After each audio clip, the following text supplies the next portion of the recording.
এই যে অনৈক্য, সাংবাদিকদের মধ্যে অনৈক্য, এই অনৈক্য একেবারে চরম পর্যায়ে গেছে। বিভিন্ন ধরনের সমিতি, অ্যাসোসিয়েশন ইত্যাদি পাল্টাপাল্টি, এটা একটা মানে ক্ষমতার বা প্রভাব প্রতিপত্তির প্রতিদ্বন্দ্বিতাতেও পরিণত হয়েছে।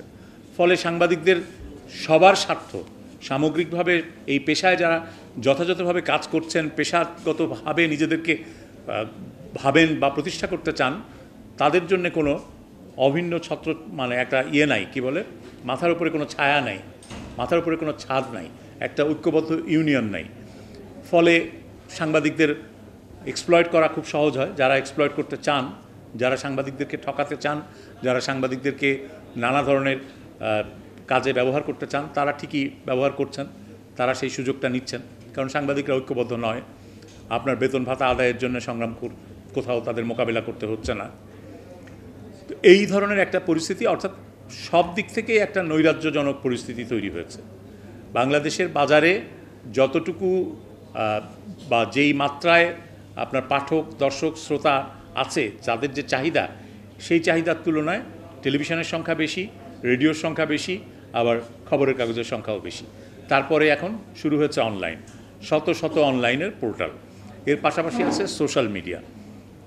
এখানেই আমাদের কেউ একজন তার বক্তব্যে বলেছেন যে বিগত 15 বছরে আমরা মূলধারার গণমাধ্যম ব্যর্থ হয়েছি বলেই মানুষ সোশ্যাল মিডিয়ার উপরে নির্ভরশীল হয়েছে, অনলাইন মিডিয়ার উপরে নির্ভরশীল হয়ে পড়েছে।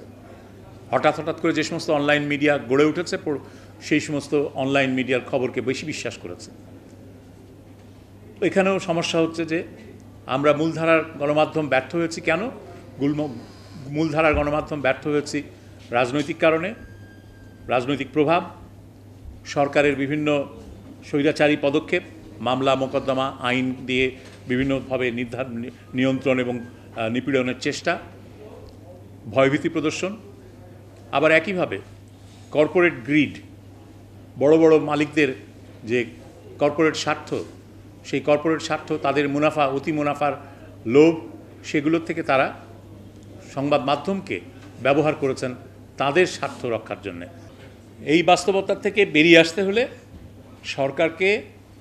সরকারের যে বিদ্যমান নীতিমালা আছে সেটা যেমন এখনই বাস্তবায়ন করা যায়, আবার আমরা যে সমস্ত সুপারিশের কথা ভাবছি, যে সমস্ত সুপারিশের কথা আপনারা তুলে ধরেছেন, সেগুলো যদি আমরা যথাযথভাবে তুলে ধরতে পারি এবং সরকারকে মানাতে পারি, আমাদের সুপারিশমালা, এই সংস্কার কমিশনের সংস্কারের প্রস্তাবগুলো যদি সরকারকে মানাতে পারি, তাহলে পরিবর্তন সম্ভব এবং সেই পরিবর্তন আসবে।